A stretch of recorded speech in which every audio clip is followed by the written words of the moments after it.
Assalamualaikum warahmatullahi wabarakatuh. Shalom. Kami dari kelompok 5 akan mempresentasikan tentang kewajiban apoteker terhadap sediaan farmasi dan perbekalan kesehatan lainnya. Sebelum masuk materinya, kenal dulu yuk sama kelompok kami.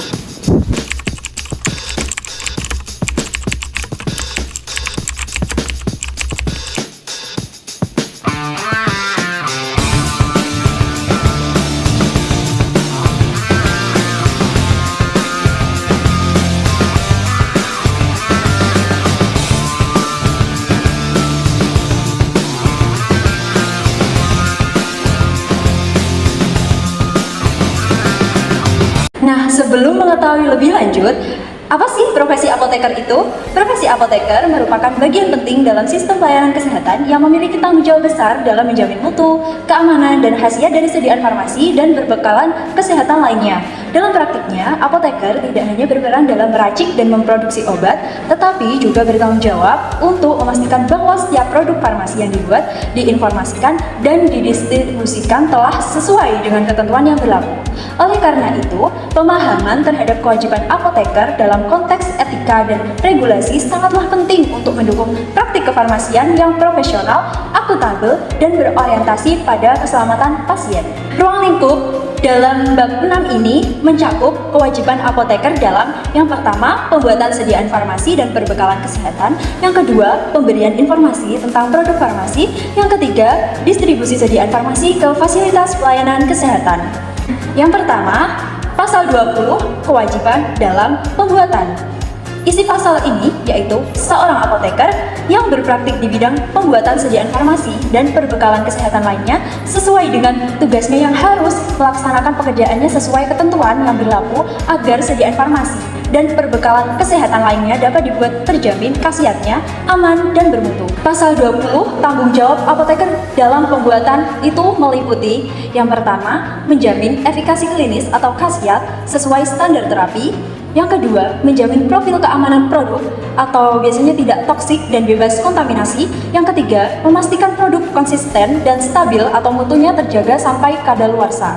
Adapun pedoman dan praktik dari pasal 20. Yang pertama, mengikuti CPOB atau cara pembuatan obat yang baik. Nah, ini seperti mematuhi seluruh standar dan pedoman teknis CPOB untuk memastikan setiap tahapan pembuatan obat memenuhi persyaratan mutu, keamanan, dan efektivitas. Yang kedua, yaitu menyusun dan menjalankan SOP produksi seperti membuat prosedur operasi baku yang terdokumentasi secara rinci untuk setiap proses produksi dan memastikan seluruh staf melaksanakannya secara konsisten. Yang ketiga, melakukan kalibrasi rutin alat produksi seperti menjadwalkan dan melaksanakan kalibrasi secara berkala terhadap alat produksi guna menjaga akurasi dan presisi proses serta mencegah deviasi mutu produk. Dan yang terakhir, yaitu menyimpan dokumentasi batch record dengan benar seperti menyusun, mencatat, dan mengarsipkan seluruh dokumen produksi seperti batch record, kontrol proses, dan hasil pengujian sebagai bukti mutu dan untuk keperluan audit.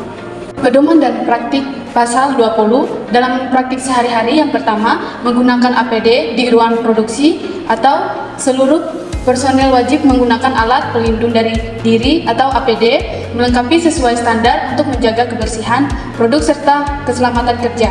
Yang kedua, membersihkan alat sebelum dan sesudah produksi, yaitu melakukan pembersihan menyeluruh terhadap seluruh peralatan produksi baik sebelum digunakan untuk menghindari kontaminasi siram maupun setelah digunakan untuk menjaga sanitasi.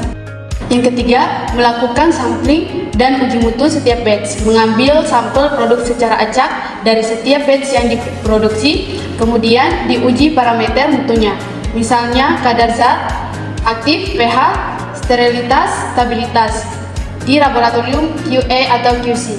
Yang keempat, melakukan cek silang bahan baku sebelum produksi, memverifikasi identitas, kualitas, dan kesesuaian bahan baku secara independen oleh dua personel berbeda untuk memastikan tidak ada kesalahan bahan dalam proses formulasi.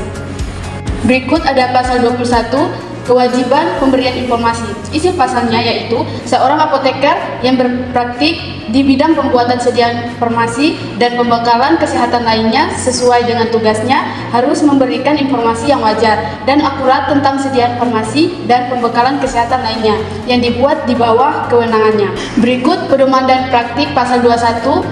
Yang pertama, penyusunan informasi produk secara sistematis, menyusun dokumen informasi produk atau pack insert leaf yang mencakup seluruh data penting sesuai ketentuan BPOM dan literatur ilmiah. Yang kedua, melakukan validasi informasi, memastikan informasi yang disampaikan telah melalui tinjauan ilmiah dan uji klinis, serta konsisten dengan registrasi produk. Yang ketiga, menghindari klaim berlebihan, tidak mencantumkan informasi yang menyesatkan atau berlebihan dalam promosi produk. Yang terakhir, mengutamakan transparansi dan edukasi, memberikan informasi yang bisa dipahami oleh tenaga kesehatan maupun pasien. Berikut pasal sehari-hari. Yang pertama, menyampaikan edukasi obat ke dokter atau tenaga medis lain, memberikan informasi akurat tentang indikasi, kontraindikasi, dan interaksi kepada rekan sejawat secara berkala. Yang kedua, menjawab pertanyaan pasien di apotek, menjelaskan dosis secara cara pakai dan efek samping dengan bahasa yang mudah dipahami oleh pasien. Yang ketiga, membuat leaf atau poster edukatif, mengedukasi masyarakat di fasilitas pelayanan kesehatan tentang cara penyimpanan dan penggunaan obat yang benar. Yang terakhir, mengupdate label obat sesuai regulasi terbaru, meninjau ulang label obat secara berkala untuk memastikan kesesuaiannya dengan data terbaru dan peraturan. Berikut pasal 22, kewajiban pemberian informasi. Isi pasalnya yaitu seorang apoteker yang berpraktik di bidang distribusi harus menjamin sediaan farmasi dan pembekalan serta lainnya, kesehatan lainnya yang disalurkan ke fasilitas pelayanan kefarmasian dan fasilitas pelayanan kesehatan lainnya dalam keadaan berkhasiat, aman, dan bermutu.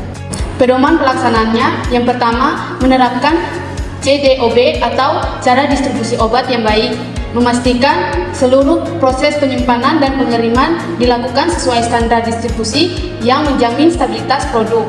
Yang kedua, menjaga suhu dan kelembapan, menggunakan alat pemantau suhu atau kelembapan di gudang dan kendaraan distribusi, terutama untuk obat yang memerlukan keiklan. Yang ketiga, melakukan pelacakan distribusi, mengimplementasikan sistem berkode atau pelacak batch yang agar distribusi dapat ditelusuri jika terjadi masalah mutu. Yang terakhir, membuat laporan distribusi dan pelanggaran, mendokumentasikan alur distribusi dan menyusun laporan jika terjadi penyimpangan seperti keterlambatan, kerusakan, atau kehilangan produk. Selanjutnya yaitu praktik sehari-hari. Apa saja? Yang pertama, memeriksa fisik produk sebelum dikirim. Contohnya seperti apa? Meninjau kondisi kemasan, label, dan tanggal kadaluarsa sebelum barang keluar dari gudang. Yang kedua yaitu mengisi logbook distribusi setiap hari, mulai dari pencatatan detail barang, tujuan pengiriman, nama sopir, waktu pengiriman, dan penerima di fasilitas tujuan harus dicatat. Yang ketiga yaitu menggunakan kendaraan dengan suhu terkendali. Misalnya seperti apa? Harus dipastikan dulu kendaraan distribusi itu dilengkapi apa tidak dengan pendingin jika membawa produk sensitif suhu. Melakukan audit rute distribusi secara berkala, meninjau ulang jalur dan waktu distribusi untuk efisiensi dan kepatuhan terhadap standar mutu. Selanjutnya yaitu pedoman dan praktik pasal 23. Seorang apoteker dalam melakukan pengabdian dan pengamalan kompetensinya harus didasari oleh sebuah niat luhur untuk kepentingan sesama manusia, sesuai dengan tuntutan Tuhan Yang Maha Esa. Pedomannya yaitu apoteker harus bekerja dengan landasan niat tulus dan etis, mengutamakan kemanusiaan dan nilai spiritual. Contohnya, misal melayani pasien secara adil tanpa membeda-bedakan satu sosial, membantu pasien yang kesulitan memahami obat meskipun di luar jam pelayanan. Selanjutnya yaitu sumpah atau janji apoteker adalah komitmen seorang apoteker yang harus dijadikan landasan moral dalam pengabdian profesinya. Pedomannya seperti apa? Yaitu apoteker wajib menjadikan sumpah profesi sebagai panduan moral dalam setiap tindakan. Contoh penerapannya, menolak memberikan obat yang tidak sesuai indikasi meskipun diminta pasien atau dokter, dan selalu menjaga kerahasiaan data pasien. Yang ketiga, kode etik sebagai kumpulan nilai-nilai atau prinsip harus diikuti oleh apoteker sebagai pedoman dan petunjuk serta standar perilaku dalam bertindak dan mengambil keputusan. Pedoman apoteker itu seperti apa? Harus menginternalisasi kode etik dan menjadikannya sebagai dasar dalam bersikap profesional. Contoh, menghindari konflik kepentingan dalam pemilihan supplier obat, jujur dalam laporan mutu, dan distribusi obat. Yang keempat, apabila apoteker telah terbukti melakukan pelanggaran dan mendapat sanksi dari organisasi, profesi, atau pemerintah, maka apoteker tersebut harus mengakui dan menerimanya. Pedoman apoteker itu harus wajib bersikap jujur dan bertanggung jawab jika terbukti melakukan pelanggaran. Contohnya seperti apa? Mengakui kesalahan dalam prosedur distribusi dan bersedia mengikuti proses pembinaan oleh organisasi profesi. Yang kelima, yaitu penetapan sanksi melalui kajian mendalam oleh sidang majelis etik apoteker berdasarkan pada pelanggaran kode etik apoteker Indonesia yang diatur dalam peraturan organisasi. Yaitu penegakan etika harus melalui mekanisme sidang etik yang objektif dan sesuai prosedur organisasi.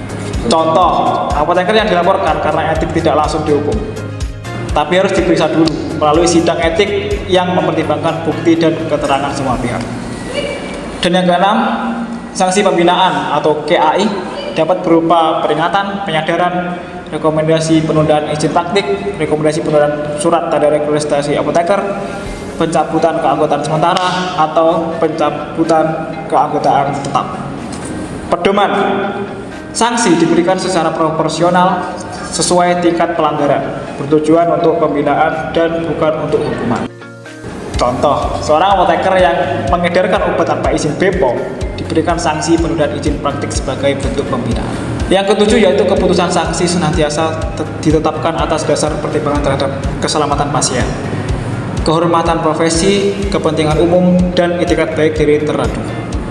Pedomannya, keputusan etika harus mempertimbangkan dampak terhadap pasien dan profesi, serta memperhatikan niat dan sikap teradu. Contoh penerapannya, apoteker yang melakukan pelanggaran ringan tetapi menunjukkan etikat baik akan diberikan sanksi pembinaan, bukan pemecatan. Yang delapan, keputusan majelis etik dilaksanakan oleh pengurus organisasi profesi apoteker sesuai tingkatan dan kewenangannya. Pedomannya yaitu implementasi keputusan etik harus dilakukan oleh pengurus sesuai jenjang organisasi dan struktur wewenangnya. Contoh, hasil sidang etik di tingkat daerah dieksekusi oleh pengurus IAI cabang, sedangkan pelanggaran nasional oleh IAI pusat. Selanjutnya ada konsekuensi hukum dan sanksi. Pelanggaran terhadap kewajiban ini dapat dikenai yang pertama, sanksi administratif yaitu teguran, pencabutan SIPA. Yang kedua, tuntutan hukum jika menyebabkan kerugian pasien. Yang ketiga, pencabutan izin usaha apotek atau pabrik. Selanjutnya ada prinsip etika dan profesionalisme. Yang pertama, non-maleficiency, tidak membahayakan pasien. Yang kedua, beneficiency, yaitu memberikan manfaat yang maksimal. Yang ketiga, ada justice, yaitu distribusi dan akses obat secara adil. Yang keempat, ada akuntabilitas, yaitu bertanggung jawab atas setiap keputusan profesional. Selanjutnya ada pelatihan dan CPD. Pelatihan dan pengembangan profesional berkelanjutan CPD sangat penting agar apoteker selalu up to date terhadap standar, regulasi, dan teknologi terbaru dalam dunia kefarmasian. CPD bukan hanya kewajiban etik dan hukum, tapi juga kebutuhan agar apoteker tetap kompeten dan relevan di tengah perkembangan ilmu dan regulasi yang cepat. Bentuk pelaksanaan CPD antara lain, selanjutnya pelatihan dan CPD. Yang pertama, pelatihan teknis berkala, yaitu CPUB, cara pembuatan obat yang baik, CDUB, cara distribusi obat yang baik, yang terakhir GMP, Good Manufacturing Practice. Selanjutnya ada workshop dan seminar ilmiah. Yang pertama, penggunaan alat laboratorium dan kalibrasi. Yang kedua, manajemen risiko dan farmakovigilan. Yang ketiga, ada teknologi baru dalam distribusi sediaan. Selanjutnya ada akses jurnal dan e-learning. Yang pertama, membaca literatur farmasi terkini. Yang kedua, mengikuti kuliah daring terdeteksi. Selanjutnya ada sertifikasi kompetensi profesi. Yang pertama, bukti kemampuan apoteker dalam bidang tertentu seperti pengujian mutu, pengelolaan gudang farmasi, atau audit internal. Dan yang terakhir ada pelatihan soft skill. Yang pertama, komunikasi informasi obat kepada pasien dan tenaga kesehatan lain. Yang kedua, kepemimpinan dalam tim produksi dan distribusi. Selanjutnya, di sini ada kesimpulan dari materi kami, yaitu kewajiban apoteker dalam bab 6 menekankan pentingnya menjamin mutu, keamanan, dan khasiat sediaan farmasi serta pembekalan kesehatan lainnya. Apoteker harus melaksanakan tugasnya sesuai standar dan ketentuan yang berlaku, termasuk memberikan informasi yang akurat serta memastikan distribusi berjalan dengan baik. Pengembangan kompetensi secara berkelanjutan juga menjadi bagian penting dan profesionalisme agar apoteker mampu mengikuti perkembangan ilmu, teknologi, dan regulasi dalam praktik kefarmasian.